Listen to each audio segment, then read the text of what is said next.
Go ahead and start the timer. Right. Hi, this is Greg McIntyre and Brenton Begley. We are here for the Elder Law Report. I'm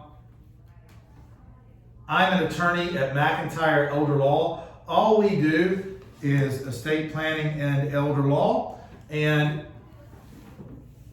this is our special trust edition. We're going to talk about trust the entire time. I'm with my law partner, Brenton S. Begley. Brenton, you want to introduce yourself? Absolutely. Brenton S. Begley, you said my name for me. That's I appreciate that. B.S. Begley. That's right, B.S. Begley, as I'm well known. But that's because that's my initial, not for any other reason. That's right. So being straight, that's what that, shooting straight, right? You're telling the truth. So the truth about trust. Let's talk about the truth about trust. Trust me, okay? I think I wrote an article named that one time. Trusts are really hot right now because of the current, political tenor, tax environment, right. Things that have been rumored to come about, like, increased or decreasing the tax exemption for estate and death tax at the federal level, possibly doing away with the step up in basis regarding capital gains tax, which is huge. And there's just so many other things that trusts do a great job at.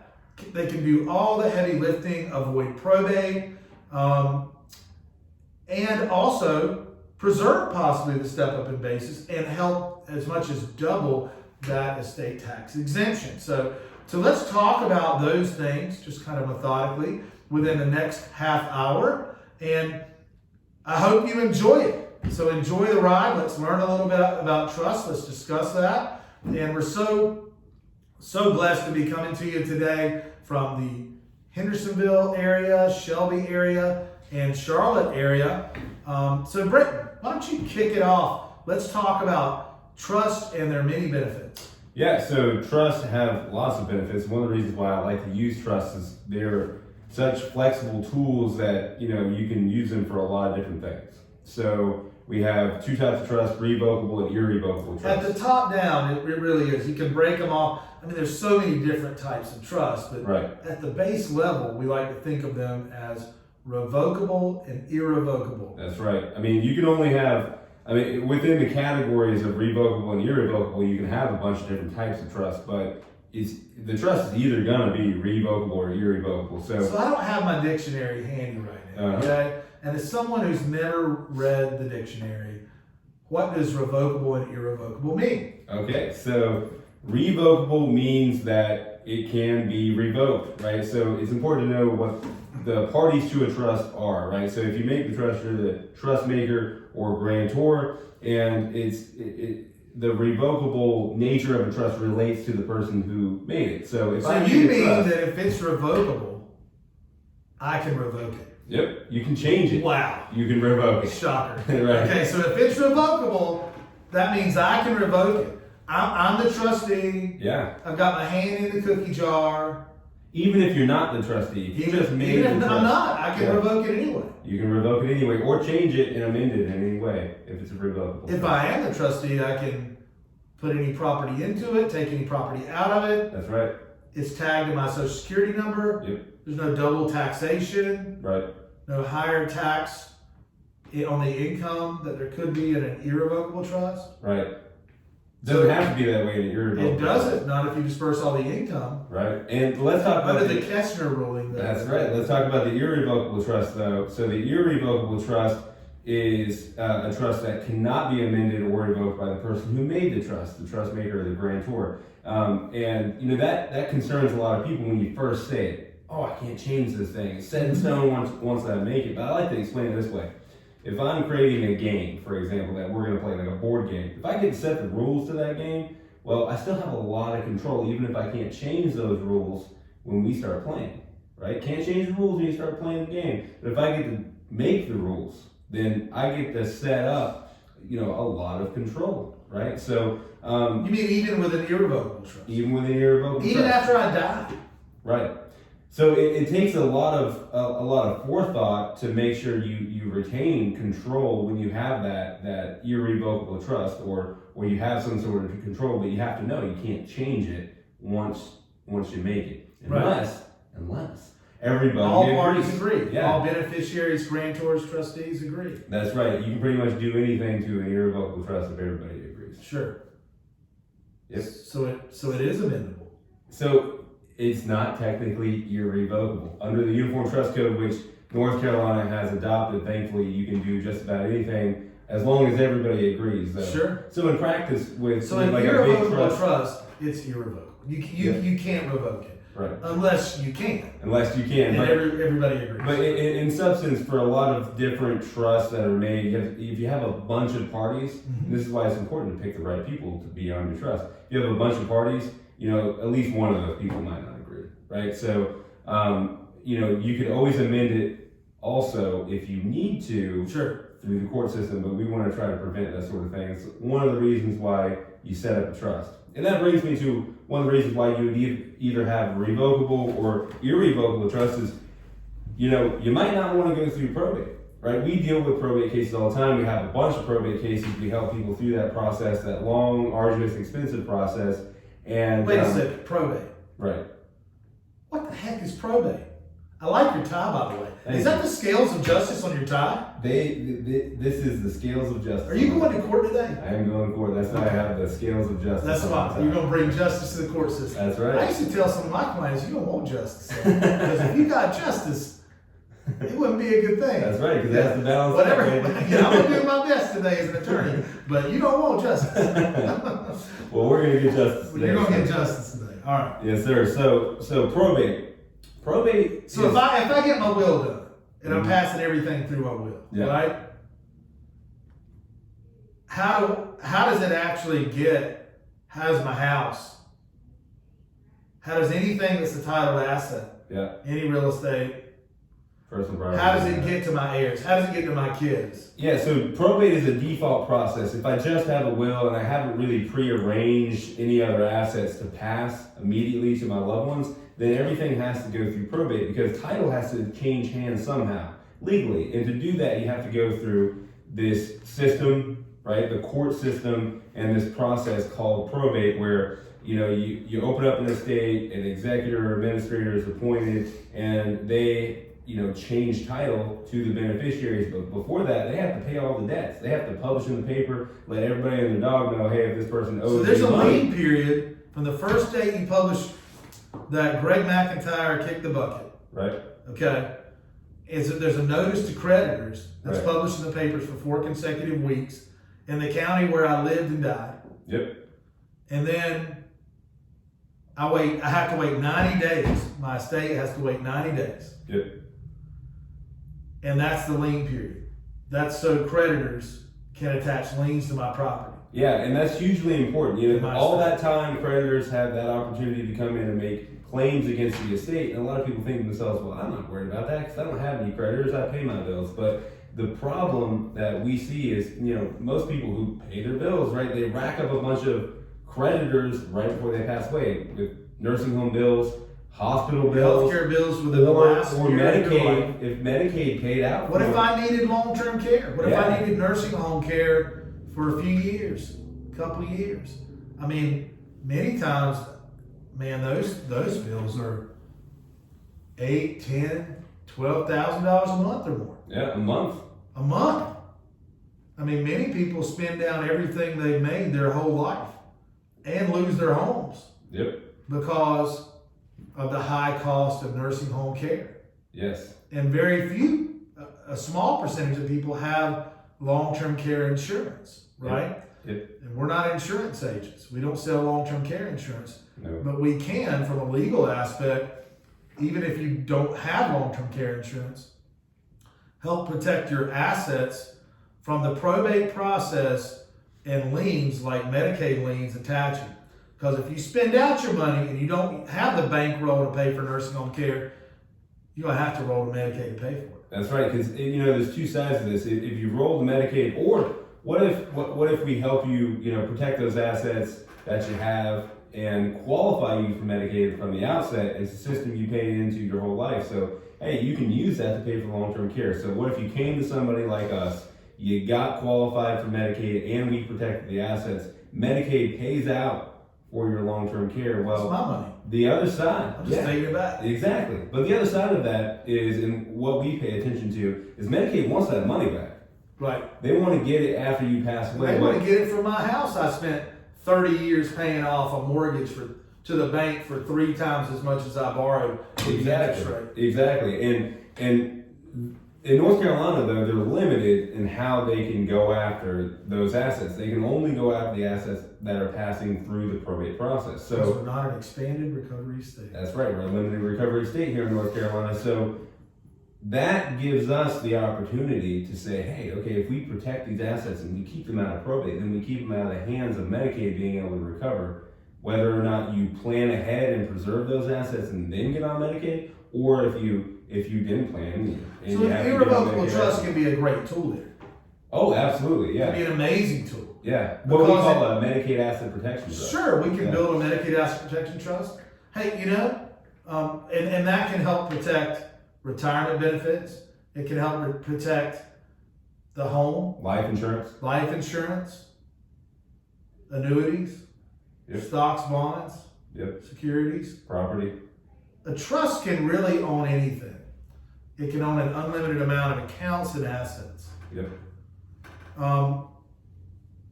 And the trustee controls those. And then you can still be a beneficiary of the income for the rest of your life. Yes.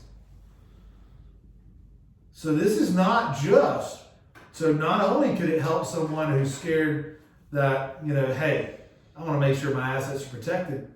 What if I've got plenty of money? I'm not worried about it. How can a trust help? Yeah, if you got plenty of money, you're not worried about it. Well, you should be worried about it because the cost of long-term care. But why should I be? I'm gonna play devil's advocate. Yeah. Why should I be? I'm a fat cat multimillionaire. Okay, that's what I am. All right. Today, this is what I'm playing on the show. Okay. Why do I care if my money goes through probate or not? I've got a will. I wrote it myself. Right. Because I'm a control freak. Right. Well, there's a couple reasons. The first thing that jumps out at me is if it goes through probate, you got a lot of money going through probate. Everybody and their dog's gonna try to challenge whatever you've written, especially if you wrote that will yourself. What's gonna happen in that my kids could fight over my assets? Yeah. My kids are sweet and loving. You think they'd fight over money? I bet everybody's kids out there are good people, and I would not argue with that fact. But what I've seen, okay, I've done a lot of what they call will caveat cases, whether I've defended them or been hired to do it. People. That means I'm suing people and challenging a will. Suing people. And that's alive and well right now. That practice is suing to challenge wills is alive and well in every county in the state. Sure. There are hundreds, thousands of cases, will caveats in every county in the state. Sure. Challenging wills over less money than you would think, less property than you would think. Right. Over the pettiest of things. There's not a doubt in my mind that if that substantial amount of money was going through probate. So the will caveat, and that's setting up my family to fight over my assets. That's not. Plus, if you don't plan to keep it out of probate too, you don't plan to keep it away from federal estate tax, which is a huge deal. Yeah. So why am I worried about that? I mean, what? Well, the federal estate tax right now, the rate, and this rate won't change. It's 45 to 50% of your estate is taxed. So half my estate will go to the government. Yes. If I hit over the taxable exemption limit. That's right. So a lot of people right now aren't too terribly worried about North Carolina. I'm worried about it. I work hard for that money. Right. Well, a lot of people aren't worried about it because they're not subject to the tax. I gave the government plenty of everything I made during my entire life. Well, a lot of people aren't worried because they're not subject to the tax right now because you have to give over 11.18 billion right now to be, subject to that tax. But they're going to lower that. I heard it might be lower though. In the threes, 3 million, and that still might seem like a lot for a lot of people, but this includes everything you own: insurance, property, your home, money, retirement accounts. So start combining those things, and you can get up there. Yeah, you can get up there pretty quick. And they can take half of all that. Yes. I don't want that. How can a trust help me? So a trust, irrevocable trust specifically, can help take advantage, especially right now before they change that. Right now, I mean, make hay while the sun shines, right? We have an $11.18 million exemption for a lifetime gift, right? And we can take advantage of that now. So you can give up to $11.18 million 22.36 if you're a couple, to a trust and lock in that exemption right now before they change it. So what if I don't want to do an irrevocable trust? I want to still maintain control for the rest of my life. Can it go irrevocable when I die? My wife's a little bit younger than I am, okay? And I'm pretty sure, and I've lived hard, so I'm pretty sure I'm going to pass before she does, okay? She's, she jogs every day, eats fruits and nuts, and so that's pretty much, that's her lifestyle. So when I die before she does, can it go irrevocable then and be set up to take care of her for the rest of her life? Yeah, and maximize our taxable exemptions? Yeah, you can basically give your taxable exemption to her so she can double hers. And at that time, if it becomes irrevocable, she still benefit from the income, and everything that y'all built together at that time would be protected and preserved from the estate tax when she dies. Now, I don't trust my kids to be the trustee now because I don't know. I just don't want them to. I mean, I do. I trust them. I love them. But what about having a corporate trustee or some third-party trustee? You can absolutely do that. Okay. Yeah. You guys help me find a company or somebody who can do that? Yeah, or we can do it. I mean, it's not unheard of to have your attorney act as that trustee. Okay. Yeah. So you guys have the option to do that? Yep. In fact, I think our firm manages quite a number of trusts right now. Yes, we do. Okay. So, trust can help me avoid probate, avoid estate tax. Avoid the cost of long-term care. Avoid the cost of long-term care. What about ease? I've heard this probate thing can take 6 months, a year, some of them even 2 years to get through. Longer. Or longer. Yeah. How's that compared to a trust and the ease of trust administration versus probate? Well, trust happen just instantaneously, right? So if it's my trust, the moment my head hits the dirt, it is my beneficiary's assets, and all my trustee has to do.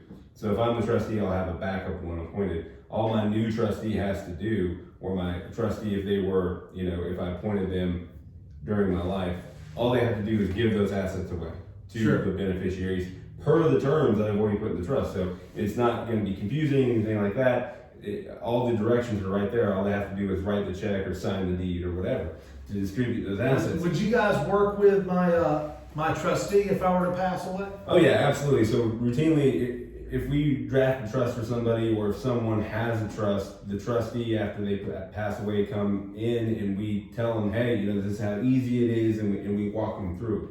And it's not we a offer hard free consults to do that. I think. Yeah, and we give a certificate. And here's the other thing. Here's the other benefit of trust. So we talked a little bit about will challenges, will caveats. Trust.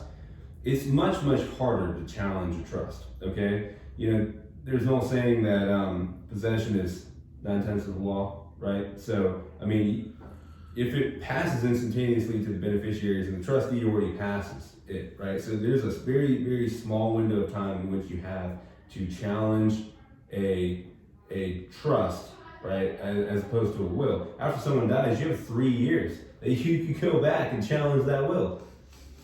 And sure, you could challenge the trust after a certain amount of time, but those people already have those assets. It's much harder to recover assets, right, if you have that trust. So that means that the person who made the trust, their wishes are much more likely to be carried out and not meddled with through some type of litigation. Okay, so you think it may be a little more sound as far as challenges go. Exactly. It's more secure. And we put a term in our trust. And quicker. It's always instantaneous. Yep. So a short period of time as opposed to right over 2 years. And we put a term in our trust that says, hey, if you're challenging this trust, and you're supposed to take under it if you're a beneficiary, and you decide to challenge this trust, and you're not doing this challenge in good faith, then you lose your share, right? So that incentivizes individuals taking under the trust not to sue unless they have a really good reason. Right. Yeah. Unless there's just something nefarious going on inside the trust. The trustee's gone rogue or something like that. Yeah. Hey, we have some special things built in the trust as well to protect against that too, don't we? If your trustee just went haywire and started spending the money on themselves, buying themselves lavish gifts, things like that. We have a trust protector built in. Right. What's a trust protector versus a trustee? Well, number one, the trustee has a fiduciary duty to the beneficiaries, to the trust, and to the grantor, and if they violate that fiduciary duty, they can be held liable. So that's number one. The trust protector is exactly like it sounds. They protect the trust. So if something nefarious is going on, they can come in and say, hey, look, this person is violating their fiduciary duty. This trustee is violating their fiduciary duty and needs to be removed for the benefit of the trust. Trust protector also comes in and updates the any type of scrivener's errors in the trust, which is basically drafting error in the trust. If it's a material error and actually has an effect on the trust. And they also can come in to amend an irrevocable trust if needed to bring it in compliance with the law. So the law changes something like that, and you need to amend the trust to make it compliant. Sure. So, I mean, that could be a third-party family member. Our firm routinely serves as trust protector as well. That's right. And the way we hear about something funky going on with the trust is, trust me, the family will let us know. Somebody in the family's going to let us know, and we'll investigate it and see if it's credible or not, and if we need to step in and remove the current trustee or put it in front of a court, something like that. To decide. And another thing we do with our trust is a supplemental needs trust is built in, and that's extremely important to have just in case. So what's a supplemental needs trust or special needs trust? What are those things? So they're a little different. Special needs trust is created by the individual who benefits from the trust, but a supplemental needs trust is created by either a parent, a grandparent, or a guardian. Mm-hmm. So that trust is built for if your beneficiaries become a special needs individual, meaning that they're entitled to receive some type of means-tested government benefit. Disability. Which is another term for disabled. Yeah, which is another term for disabled and able to get like Medicaid or SSI. So if I've got a kid, I have 6 kids. Yeah. And let's say one of them was disabled. Right. They can't have a bunch of assets and get SSI. Or became disabled, because I don't know what accidents are going to happen, what's going to... In the future. Right? Yeah, I just don't know what's going to happen. So I can't predict the future. But I want to plan for it. Right. So what would that supplemental needs trust that's built into every will and trust that we draft? Right. What does that do? Yeah, so they can't have a bunch of assets and still qualify for their lifetime benefit, Medicaid, like SSI. Yeah. Or SSDI. So the important SSI. the important function of the special needs trust or the supplemental needs trust is to allow them to receive their inheritance. So as much inheritance as you want to leave and not affect that governmental benefit. That's right, and not kick them out of their lifetime governmental benefits that they're entitled to. SSI comes along with it, a Medicaid healthcare component as well. Right. Not proponent, component. Because sometimes there's a lot of elevated healthcare costs as well, and how are you going to pay that, right? Right. So it can hold your inheritance, and the trustee can still dole out that money to purchase things for that person. Yeah, anything that SSI or Medicaid's not covering can be covered by this supplemental needs trust. Just in general, there's some regulations and some rules on that, and if you have one, it's best to go over those in detail before you spend from the trust. But generally, it's meant to provide support and income, money, or resources over and above what those governmental programs are already paying out. Right. Agreed.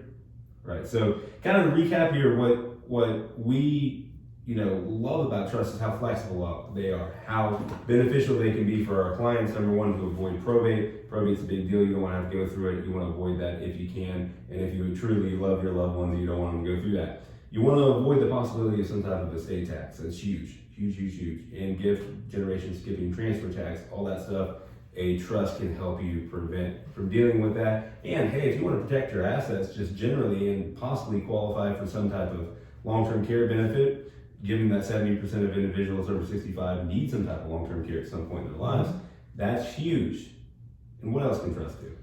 It can help me write a story. If there's anything I love, is sitting around the fire telling a good story, a good long story, okay? So I might not trust my grandchildren at the time to get a bunch of money at 18. That might ruin them, spoil them, right? And the key is to instill work ethic while also giving them a better lot in life than you had. you know, for your children and grandchildren, great-grandchildren, everything. Trust can allow you to distribute the money in a discretionary way, to make sure they go to college, and then to say perhaps once they've gotten a little more education, life experience under their belt, to add on or to start distributing maybe so much per year. Maybe say 10% a year at 25 to 35 until it's exhausted. Right. So we use, you use smart distribution tactics. Right. As opposed to simply outright giving it to them free of trust. Right. So that can really help shape a family, I think, the right way, as opposed to cursing them with too much money early. Right, yeah, because that inheritance might go to a Maserati instead of tuition. I love a Maserati, but I'd love my grandkids to go to college more. Okay, so this has been the Elder Law Report. Thanks so much for listening. We'll see you next week.